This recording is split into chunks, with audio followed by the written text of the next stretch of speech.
Alam mo bang may mga scents na mas madaling ma-associate sa pagiging gwapo? Yung tipong kahit hindi ka magsalita, maamoy ka pa lang, may dating ka na agad. Ayaw mo maniwala. May resibo ako, Brad. Pag-usapan natin.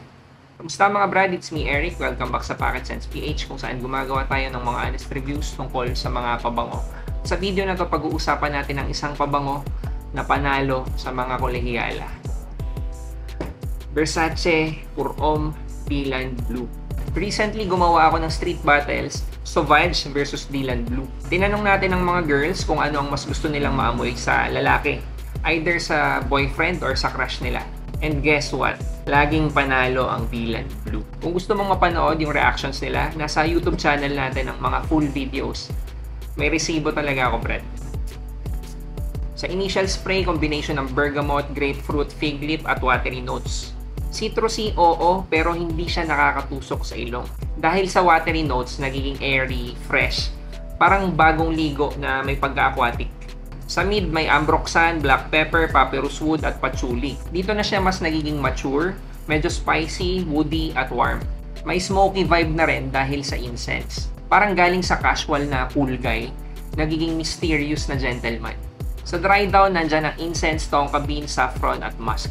Masculine, may konting sweetness, pero clean pa rin.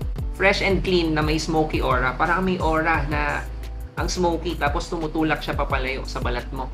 Common comments from girls, amoy malinis, amoy gwapo, ang sarap sa ilong.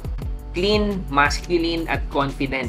Usapang performance. Longevity, approximately, tumatagal siya ng 8 oras sa balat. Sa damit, lagi namang mas matagal.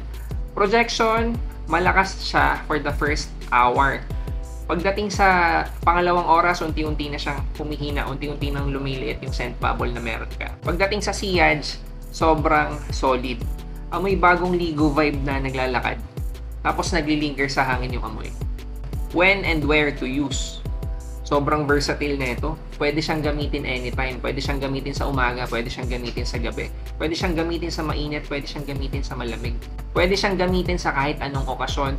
Pwede mo siyang gamitin sa office, pwede mo siyang gamitin sa date. Pwede nga rin siyang gamitin sa school eh.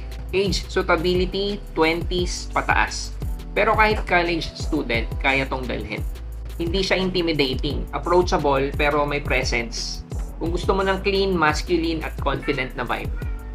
Versace Pour Homme Dylan Blue. Madalas siya makumpara sa Dior Sauvage. Para sa akin, kung may younger brother si Sauvage, baka ito na yun. Similar vibe pero mas smooth.